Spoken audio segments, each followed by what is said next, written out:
Okay, so I'm Ben. I work quite a lot on non-Latin scripts to do with Southeast Asian writing systems, including Thai, Burmese, Lao, and Vietnamese so far. So I'll just get straight into things, I think.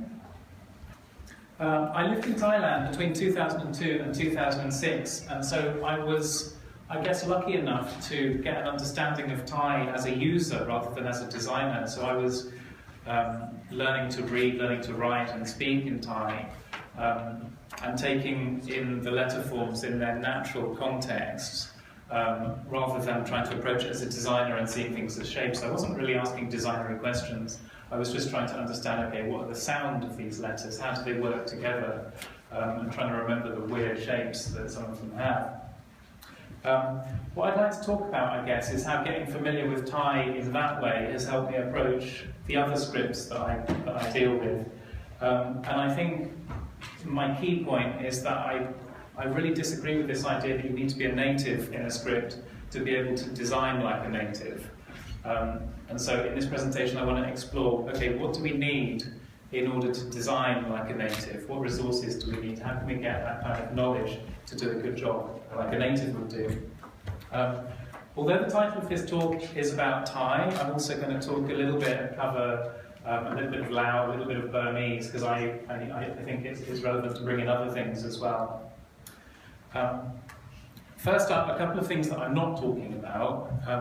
This is something that you see quite a lot in Thai script, and also in lots of other world scripts, where the letterforms in one alphabet are made to look like the letterforms of another alphabet. I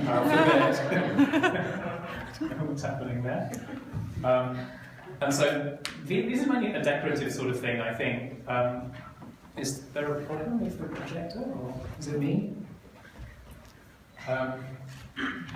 So for decorative effect, things are changed to look like, well, Bengali or Chinese or maybe Korean. These are all Thai letters, but they've been styled in different ways. And you can get some quite weird results, like this one on the cat image, where they've disappeared completely.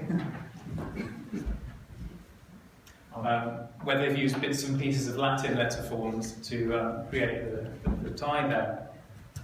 So I don't really want to talk too much about that. I think that's a little bit different. I want to talk more about serious typography. And I actually think this can work in some situations quite nicely. This is a poster I did a few years ago for the part of the Brighton Festival. It was an exhibition of Burmese art.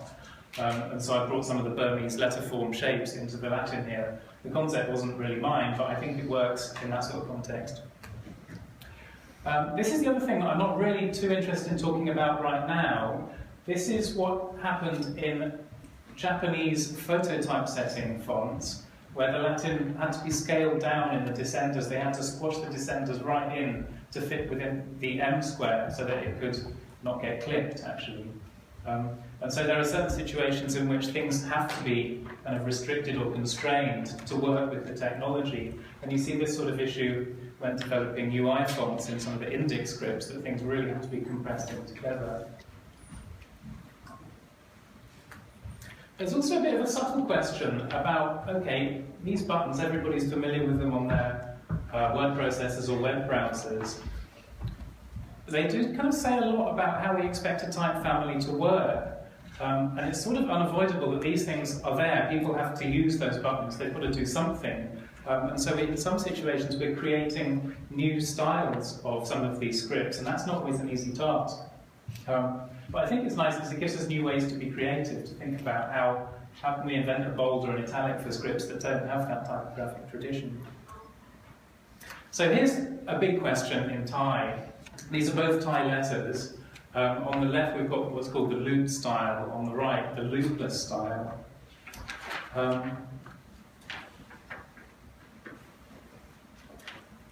I guess the question is, which style is more authentically Thai? Which is more rooted in tradition? When we look at these as Western designs, we're probably making certain assumptions about both of these forms. As type designers, of course, we know better than judging things in isolation, so there's a bit of context. And so on the left, we've got the loop style, on the right, we've got the loopless. A lot of Western designers are very dismissive about the loopless style because obviously some of the shapes look very similar to our Latin letters. You can probably see U's and S's and other Latin-looking letters in there. But dismissing it on a purely formal basis, just by looking at the shape, seems like kind of a mistake to me, that we don't really know what we're looking at unless we've got some kind of insider knowledge to tell us where did these styles come from, who invented them, why, what are they used for, what's the context. And so I think, although we might be tempted to dismiss this as, okay, this is Latinisation, this one looks more traditional, we don't actually know that unless we go into quite a lot of depth researching the history of the Thai alphabet. Here's another map for us. So this is just to give a bit of context. Probably most of you know where Thailand is, but Burma's up there to the left, Laos on top there. And some of the places that I'm going to mention or cover in the slides are kind of highlighted on there. I guess the first step, if we're thinking about insider knowledge of a script, is to look at the derivation. Where did this alphabet come from? How did they end up having the shapes they have now? How do they relate to other scripts? I don't want to go now into the history of the Southeast Asian writing systems. I spoke a bit about that last time in Munich. But here's a useful exercise. If I'm looking at the shapes in relation to their sibling scripts, then I can get a different perspective than if I've got Latin ideas. And so if I'm tempted, when I look at this, if I'm tempted to see it as some kind of backwards flipped Latin E, then looking at all these other things in comparison can give me a new perspective, and I can see, okay, well, it's not really much like a Latin E. It relates to shapes from different scripts. It's evolved in a slightly different way, and it helps me get a different idea about how to design that sort of shape. Within one script, there's often lots of different expressions of that script. So we've got this is Thai language on here. So we've got inscriptional styles, painted styles, manuscript styles, and this I think is a digital typeface. But if we have an understanding of the different categories or expressions of the script, we can do a better job of designing stuff in those categories.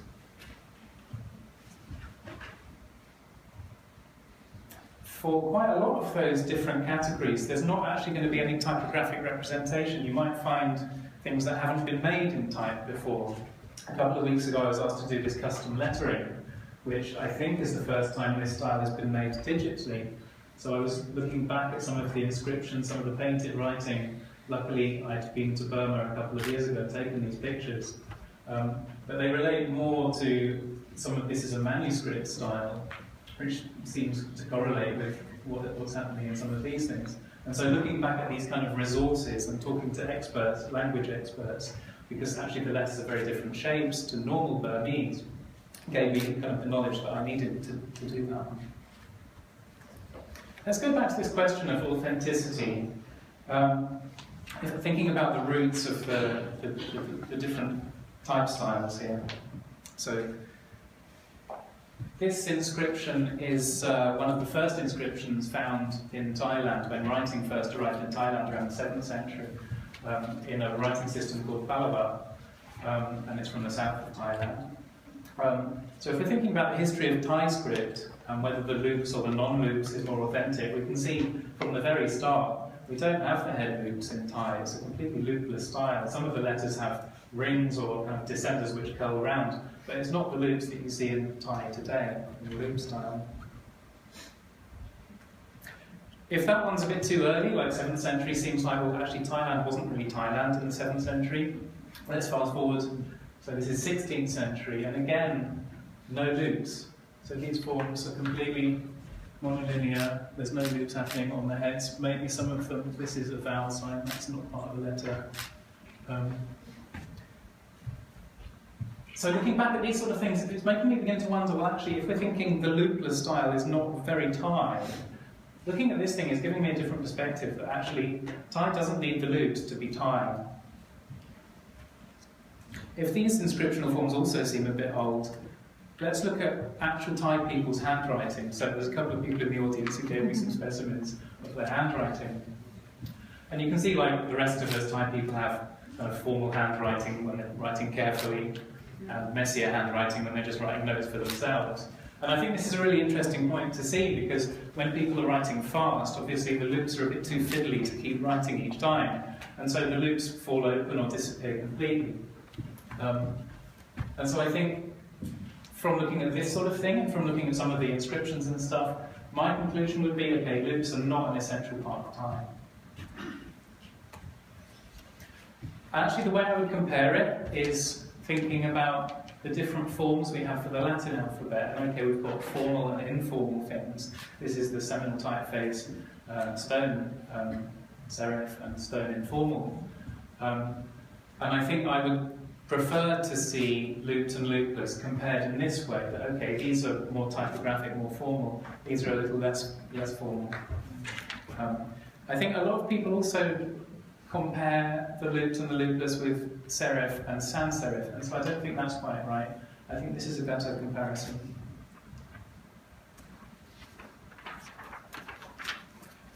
So we looked at the loopless style and the derivation of some of that from the inscriptions. Let's think about the other style, where we looked at the letter with the loop. It's actually part of a style called Faraq, which was introduced in Bangkok as late as 1913 by French missionaries.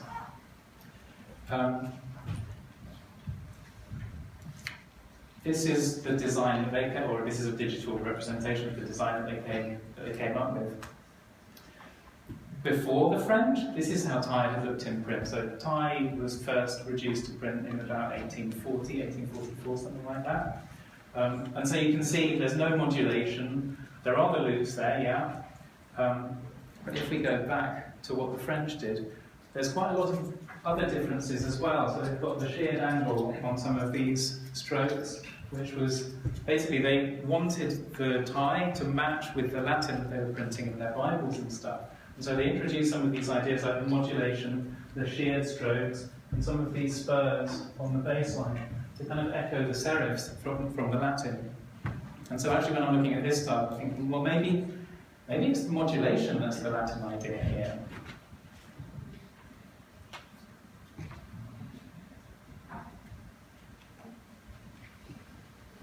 I guess the next step, if we're still looking for insight and knowledge, is to get an understanding of the conventions within a particular culture.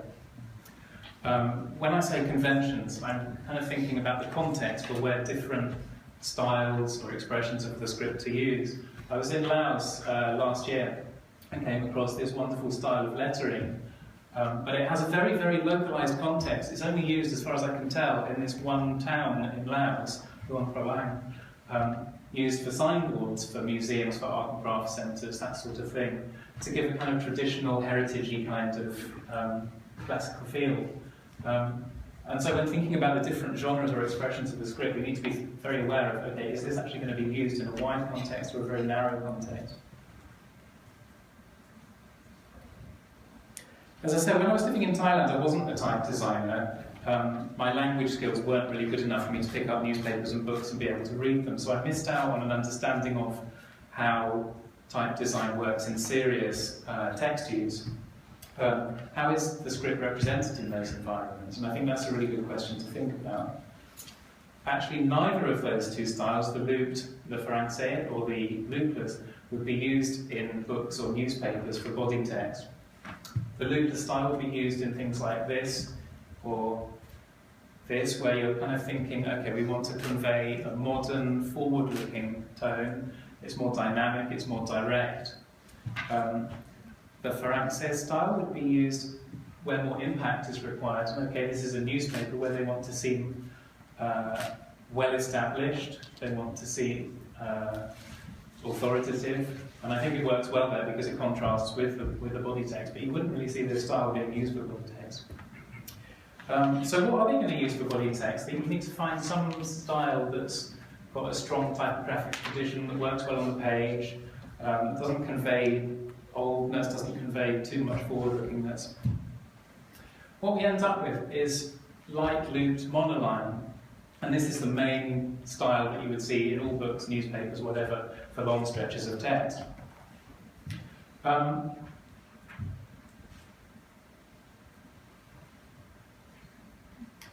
The benefit of this, I guess, is that the loops keep it readable. If you take the loops off, they have semantic meaning. So if you take the loops off, it makes the text a little bit harder to read, in the same way that if we're trying to read something in informal text, it's a little bit harder to read than something very typographic. The even colour, okay, it's very light, it's very even in colour, and I think that smoothness contributes to the readability, where the shapes can be quite complex in Thai, much more complex than in Latin. So why is it monolinear? And I think that there's no established answer, but I do have a theory on this. When we're looking at text as type designers, for me at least, I'm thinking about three main ideas. I'm thinking, what makes this typeface work? I'm looking at the rhythm. Is it nice and steady? I'm looking at the colour. How does it appear on the page? Is it too dark? Is it too light? And I'm looking back at the texture. How are the curves constructed? Are they squarish, flattish, roundish? Are they fluid, fast or slow?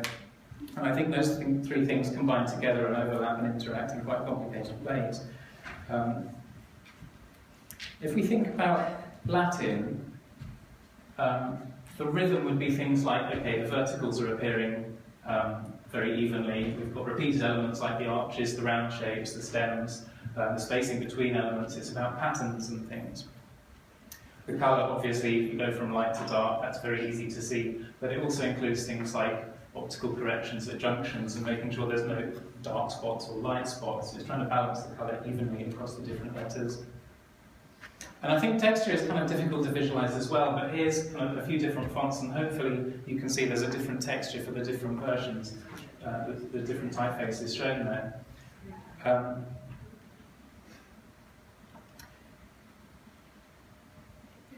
If we look at Latin typefaces then, and we overlay some of our ends, we can see things like the rhythm and the proportions and the colour are very, very similar. How do we make our typefaces different? We do it with the texture, generally. How does the modulation wrap itself around the stroke? What shape are the serifs? What kind of curves are we drawing? Are they fast curves, slow curves? What sort of things? And I think texture is a key way that we differentiate our designs from each other and get some personality going into them. In Thai, things balance out a little bit differently. Because of the shapes of the letters and the way that they interact together, some of the letters are very light, some of them are very, very dark. And I think my conclusion would be, well, actually, if you introduce changes in modulation in there as well, that's going to make things a bit more confusing. I think different scripts need to have a different balance of the rhythm, the colour, and the texture to be right for the readership that's used to reading that. The last thing I'll say about the convention side of things is it raises some interesting questions as type designers. So I worked on a family of Thai fonts last year where we did balance the weight of the Latin and the weight of the Thai, so the font family is behaving in a way that users will understand. But actually we made the recommendation that the Thai light would be the body style, and we designed that.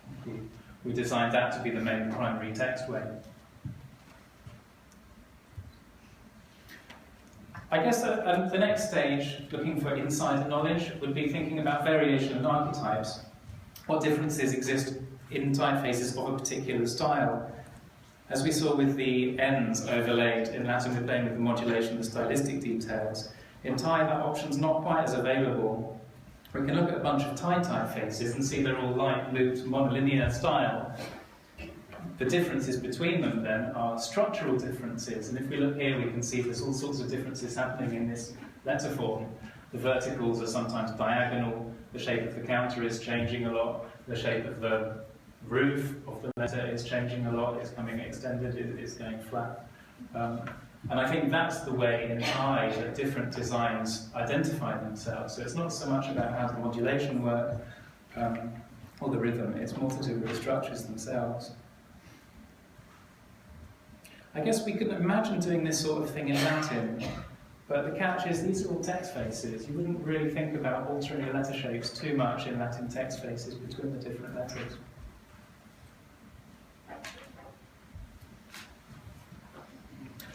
By comparing them, I actually saw some of the MA students this year creating these sorts of tables, and I think it's a really useful way to see the differences between typefaces, showing the variations. It can give you ideas to reinterpret things. It can show you what the conventions are and stuff. see the key aspects of each letter. The interesting thing with this is to widen the scope a bit and look at examples from sign writing and stuff, which you won't find in the digital fonts so much. And looking at the weird letter shapes, this is a Lao example, so a little bit different to Thai.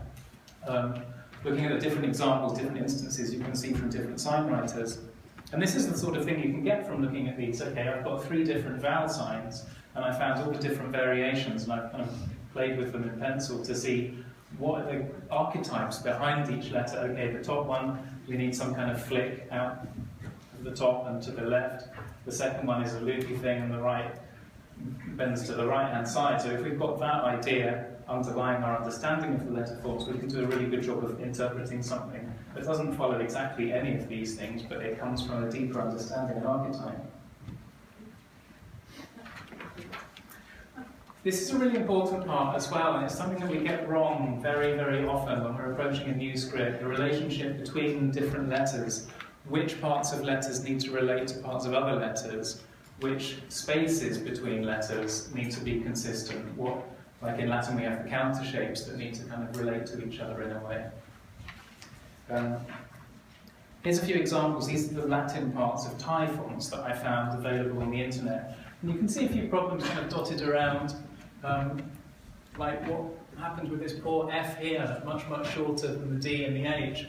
What they've done is they've misunderstood what the F is. They've tried to match it to the T, but the T is actually obviously the thing that's different to all of the other ones. So they've kind of misunderstood what the F is. On these ones, we've got a very, very narrow foot on the T. We've got kind of instrokes and outstrokes on some of the letters, but the recipe isn't consistent all the way across. This one looks fine, some kind of myriad thing. But then, okay, this G is having a party all by itself. What's happening here? These are some of the problems looking the other way that we make when we're designing Thai. I'll just cover a couple of these things. So the problem with this letter is it needs to have its roof. It needs really to have the proper roof on the top. And the examples on the left, it seems like the loop is coming out of this right-hand stem rather than coming as an extension of the roof. And so that's something to look out for in Thai designs. Here's another thing. We don't know quite. We know these letters have to share elements, but how much of the element is the shared bit and how much needs to be different? In the first example, okay, it's just the very top wave that's shared between them, but then this one's got the corner, these ones don't.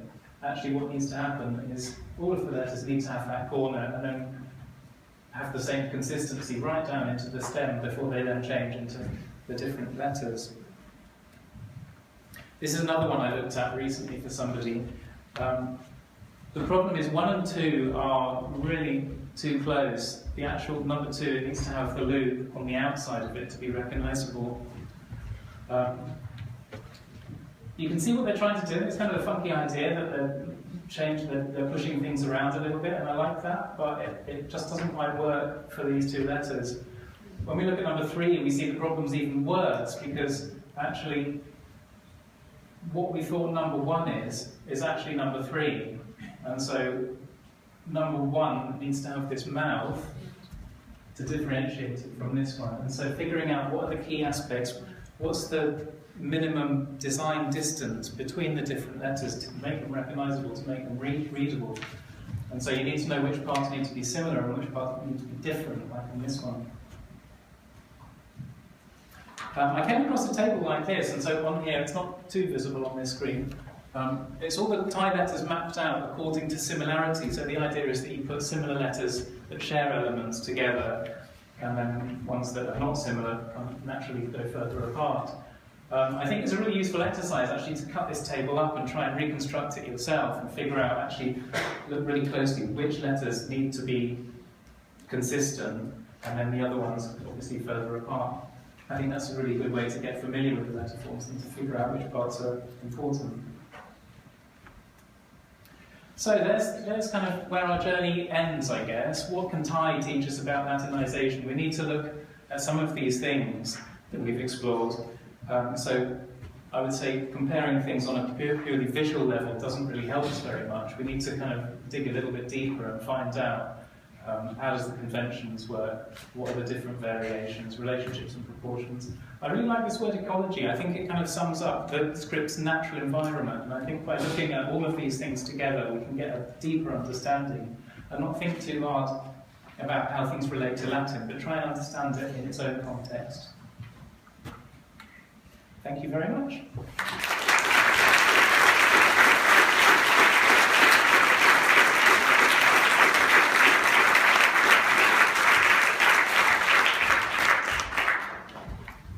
Any questions?